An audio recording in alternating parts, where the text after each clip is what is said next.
Good morning. Morning. How are you today? Good. Before I begin, I'd like to thank Monique for that beautiful rendition of that song. How many of you recognized that song from the Land Before Time cartoon movie? Anybody recognize? Yes, Monique did. We see a few people.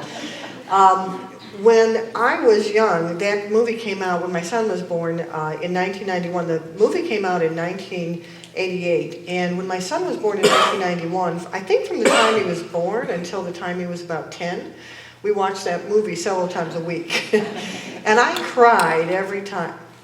Oops. They told me it was going to click. I said, no, it won't click. I'll take it off. And I cried every time we watched that movie. And here's what is incredible is last week Bonnie said, well, what kind of, I have some music here I'd like you to look at. Well, I saw the cover with those dinosaurs on it. The one from the Land Before Time, the second one. Yeah, that's the second one. It was it was the music sheet that she held up. And I looked at that and I didn't even know what the name of it was or anything else. I said, yes, I want that. And fortunately, Monique was here and she's about my son's age. And she says, oh yeah, that's a great one. So I knew that together. If we held on together, we would sing that song and I wouldn't cry through it. But I did. And the beautiful thing about that is that it kind of sets the tone for what I want to talk about today. And what I want to talk about today is, I'd like to talk about love. I'd like to talk about commitment and conviction of the heart. And so, little did I know that 20 years after having watched that movie, I would see that picture and still have the same feelings that I had. And that I would be 20 years later giving a talk about the ideas and the feelings that I had every time I watched that movie. And I guess what I wanted to say is that I know it's Father's Day and I want to thank everybody who's here who has a father or is a father. And I know we all didn't grow up with the kind of love that comes through in that movie. But when my son was born, I really felt that feeling of love. And for the first time, I think, in my life, I recognized what love was. And I was kind of amazed because I didn't grow up in a family with love. There was a lot of yelling and screaming and shouting. And we didn't have that kind of love. But when my son was born, we would watch these movies, and it would just be so unbelievable because my heart would be so open. And little did I think that here 22 years later, I'd be standing in front of you having those same feelings. But has that ever happened to you? Have you ever had something spectacular happen to you? Something so loving, so wonderful, and then you see something, a flower, or you hear something, a song. Bonnie played the first couple of notes, and I started to cry because we hold that in our hearts. And I guess, wouldn't it be wonderful if we could have that all the time? I don't want to cry all the time because it feels so good. But wouldn't it be wonderful if we could all live that way all the time? If you've ever experienced a moment of love, of appreciation and open heart, you know that it exists. You know that you can have it. And so, as I was writing this, imagine this. As I sit writing the lesson about love and learning to love, I have a neighbor who is dwelling in an apartment across from us. And she was sitting on her balcony and she was drunk and she was swearing at people and she was blasting her music. So I'm sitting there on my computer, trying to think. And I got a neighbor who's, swearing at everybody. I don't know who she was talking to, but then so you'd hear somebody shout out, "Shut up!"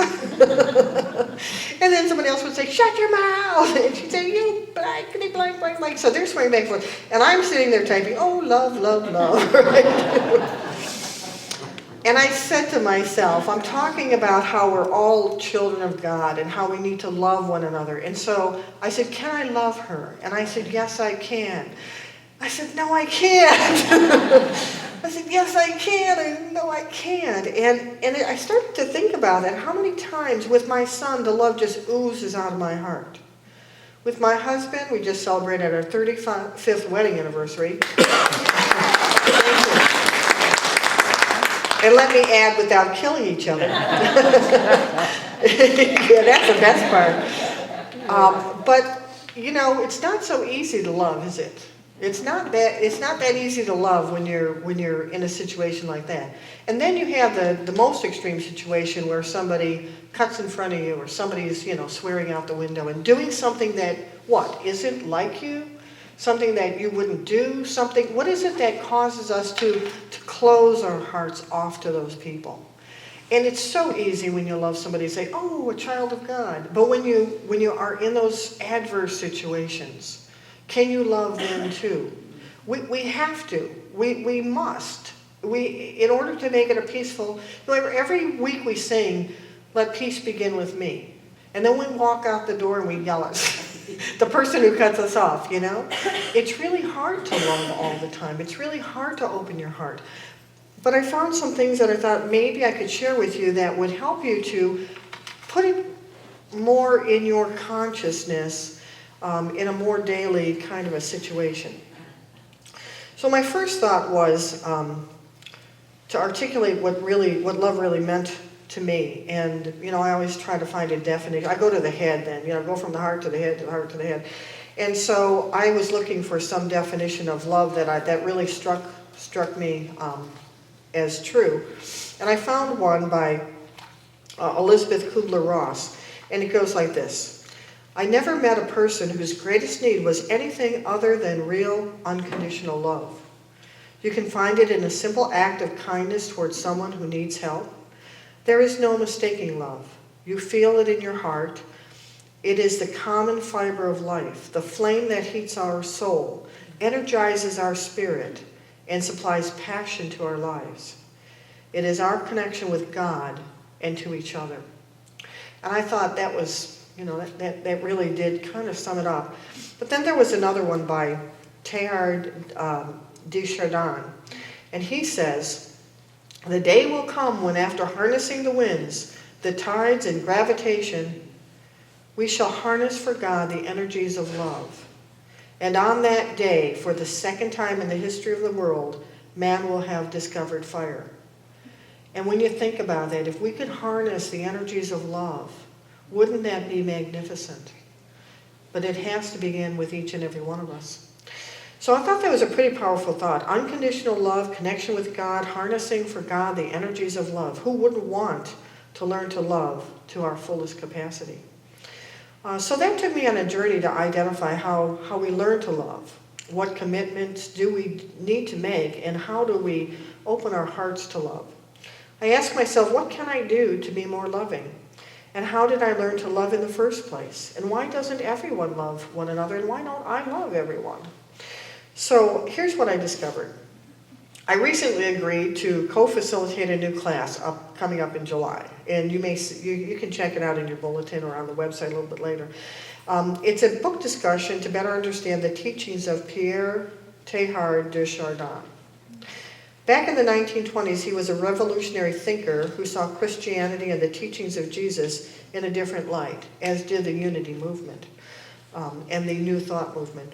He talked about the importance of the universal body of Christ in everyday spirituality. He also suggested there was a collective mind and heart of humanity, and that this collective mind and heart have an innate longing to reach the fulfillment that Creator has always deserved for it or desired for it. And this fulfillment is done through a number of ways. And the first being, number one step is learning how to love the way God loves. And in his book, there are stages of learning to love. And the stages work as steps. They kind of build upon each other. So I'll take the first one, but it's not like you do the first one, and then the second one, and the third one, and the fourth one. You do the first one, and then you do the second one, and then you do the third one, and then you do the fourth one. And all together with all of them, it teaches you how to love. So the first stage of loving is appreciation of our gifts. Now, there are a number of gifts that God has given us. And gratitude, appreciation is always my number one way of opening my heart. Whenever I feel as though I need to raise my level of vibration, whenever I think I need to be a better person, I start with gratitude. And I just look around. I stop for a moment and I look around. And they list a number of gifts that God has given us. Number one, the universe. Can you imagine the universe as a gift to us? An ever-evolving massive galaxies, stars, planets, moons, the sun, and so much more. My heart opens up to appreciation for all that is seen and unseen. Another gift is that they talk about are all life forms, from the simplest life form to the most complex. The other day I couldn't sleep, and I'll tell you why I couldn't sleep. I looked out the window when I was lying in bed, and I could see a lamp post. There was a lamp on the building, and there were these moths flying around the lamp post. And I looked at them and I thought, I wonder why the moths always fly towards the light.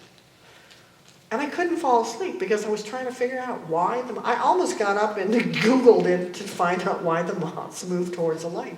Then I thought, well, we kind of move towards the light. Are they doing the same thing we do? But it was the appreciation for that little creature that was flying around, that in my wonder of it, that opened my heart at that moment. So much, I was like so thrilled about it that I actually couldn't sleep. And believe it or not, I wasn't tired the next day. But I started wondering about all sorts of things. And I started thinking about caterpillars and butterflies. And how is it that a caterpillar can be a butterfly all at the same time? But they aren't the same. They're different. And so when you start to appreciate all of those little wonders in life, you really start to open your heart. The evolution of all things. As we know, the universe is always expanding. There is no lack. It's the barriers we build between us and it, the abundance, that causes the lack. But in the universe, there is no lack, and it's ever expanding. Think of all the things that we never had before. That video camera that's taping me right now, that didn't exist. There's so many things that get created. The next thing is the miraculous microscopic complexity of each living being. There's trillions of cells in each body that we have. Trillions of cells that are working, interacting with each other. And they're doing these the most incredible things that you can think of. When I take a breath, I go, I need to remind me to breathe, so yeah, okay, breathe. And then I do this thing. I'm not doing that. Something's doing it, but it isn't me. So that also leads me to great appreciation. God's gift of this precious earth. The beauties of the mountains and the skies and the waterways. And also the power of the tornadoes, the hurricanes, the tidal waves. That's something spectacular that we have been given as a gift. Also, the gifts that flow from human consciousness. Civilization, music, art, literature, society, communication, film, radio, ecology, mathematics, science. All those things that flow from our consciousness. Another gift then, and the final gift that they list in the book, is called personal gifts. That's our talents, our skills, our education, our opportunities, family, friends. And we have to take a moment and be grateful for all those things. There's got to be something on that list that you appreciate and you're grateful for. And when you go to one of those gifts, you think about appreciation, your heart will begin to open. So the second stage of loving is being present, being in the moment. I think I said to I do it to Al every Sunday. He goes to hug me, I go to hug him, and I say, okay. And sometimes I'll say, hold on a second. I'm not present. Let me give you another hug. And I re-hug people because I give them a hug, but I got to do this and I got to do that. We get so busy every day. We get so busy in our daily lives that we don't take time to be in the moment. We don't take time to be with the person we're with. We don't take time to be with the task that we're doing. Sometimes I love doing dishes just because it puts me in the moment. And it allows me to sort of share the experience with myself. And so we do the meditation, but we need to do it. We need to be present and in the moment at all times with everybody. And again, these are all different stages to learning how to love the way God loves. The third stage to loving is called cooperative interaction. And again, I'm just sharing. I'm just a messenger of this message. this isn't my creation, but I agree with this. Cooperative interaction. God continues acting and interacting at every moment with, in, and through creation. And by that continuous action, creation grows and develops. It becomes more complex and continues to evolve in consciousness. So for us to learn to love in the same interactive way, we will need to continue acting and interacting with the gifts we already possess and the gifts continually given to us, so as to help creation to grow and evolve in complexity and consciousness. But we also need to interact lovingly with each other. As we add to the world, so do others. We need to appreciate their contributions to the world. Just because it may not be like us doesn't mean they're not contributions to the world. And we have to recognize and cooperate with others because it's such an important part of living. And so as we give, we receive. As we cooperate, others cooperate with us. But we must do it in a loving way. And as Jesus said in Matthew 5:44, in response to David was asking for vengeance upon his enemies. And he was saying, let them be childless and fatherless, and let them, he wanted vengeance. And Jesus replied to him, but I say unto you, love your enemies, bless them that curse you, do good to them that hate you, and pray for them which despitefully use you and persecute you. And that's the hard part, right? We have to start to be more conscious of how we're loving. We must be more conscious of the people we love, because if we don't do it, who's going to do it? If we don't do it, we can't expect other people to do it. So, when you get into those tough times, like I had, this morning I did the same thing. Somebody cut in front of me in McDonald's, and I went, and then I thought, no. Love, open your heart. How important is it? Do you want to love or do you want to hate? It's my choice. It's all of our choices. And you have to be conscious in the moment to realize that that's a choice that you're making. To either love that situation, that person, or to dislike that situation or that person. So the fourth stage of loving is recognition of the mutual indwelling Christ. And if you can master this, you got it mastered, I think. Each and every day we are invited to live our lives within the universal Christ. I live and act in God, and God lives and acts in me. We act as one. When we find God in all things, you've heard that saying before. That means we don't just find God in us as we quietly meditate in our special places. It means we find God in our daily routine and in all the people we encounter. We are building this world together. We are co-creators with God and with everyone else. Everyone else, the indwelling Christ is in all of us. We are all one in that sense. And so we must make that oneness work in the world. So the four stages were appreciation of ours and others' gifts, being present, cooperative interaction, and recognition of the mutual indwelling Christ. And with that in mind, it takes commitment to do this. It takes commitment to love. It takes the conviction of the heart to love. That's why I love the song, if we hold on together, we can reach our dreams. We can make our dreams come true. But we have to hold on to each other. And here's a passage from Discover the Power Within You by Eric Butterworth. The peacemakers are not only called sons of God, they must call themselves sons of God. Declare for yourself, I am a spiritual being with the potential for peace and harmony and overcoming within me at all times. I am a radiating center of divine light, life, and wisdom. That is the way we keep the light turned on. Call yourself a child of God and believe it, and you become a true peacemaker. Let me say that again. Call yourself a child of God and believe it, and you become a true peacemaker. It is not a thing you have to do in the world around you. In the most dramatic way, the world around you will be changed in the twinkling of an eye as you change. So let us take our place in the world as bringers of light and love. And so I have an affirmation I'd like to share with you. Let's say this all together, and let's do it with true conviction of the heart.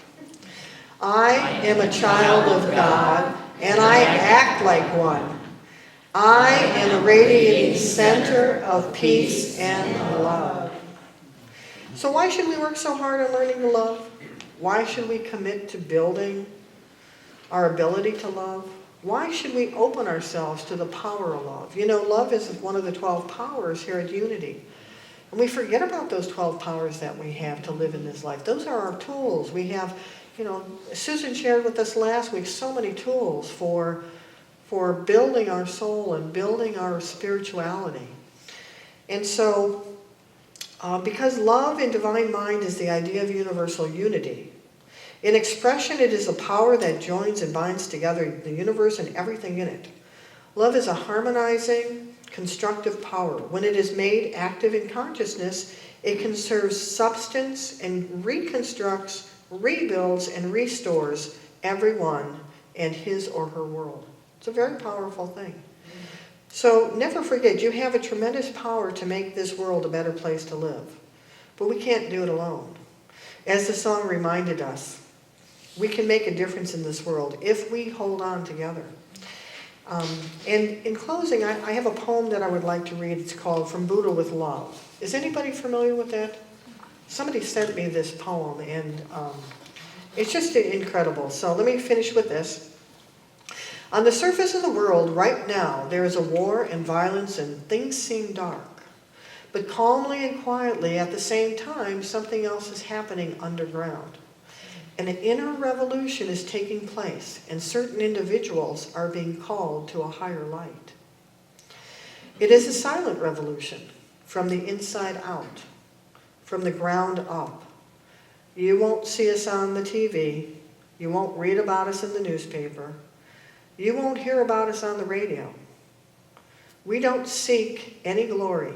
We don't wear any uniform. We come in all shapes and sizes, colors and styles. Most of us work anonymously. We are quietly working behind the scenes in every country and culture in the world. Cities big and small, mountains and valleys, in farms and villages, tribes and remote islands. You could pass by one of us on the street and not even notice. We go undercover. We remain behind the scenes. It is of no concern to us who takes the final credit, but simply that the work gets done. Occasionally we spot each other in the street. We give a quiet nod and continue on our way so no one will notice. During the day, many of us pretend to have normal jobs, but behind the false storefront at night is where the real work takes place. Some call us the conscious army. We are slowly creating a new world with the power of our minds and hearts. We follow with passion and joy our orders from the Central Command, the Spiritual Intelligence Agency. We are dropping soft, secret love bombs when no one is looking. Poems, hugs, music, photography, movies, kind words, smiles, meditation and prayer, dance. It's a little inside joke there.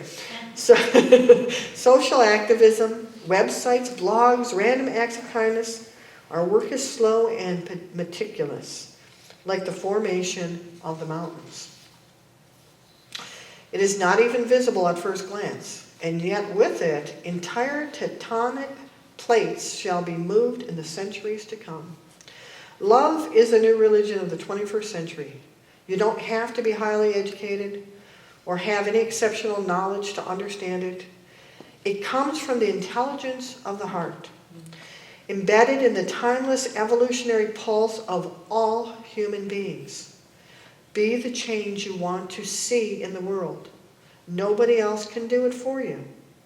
We are now recruiting. Perhaps you will join us, or already have. The door is open and all are welcome. Thank you very much.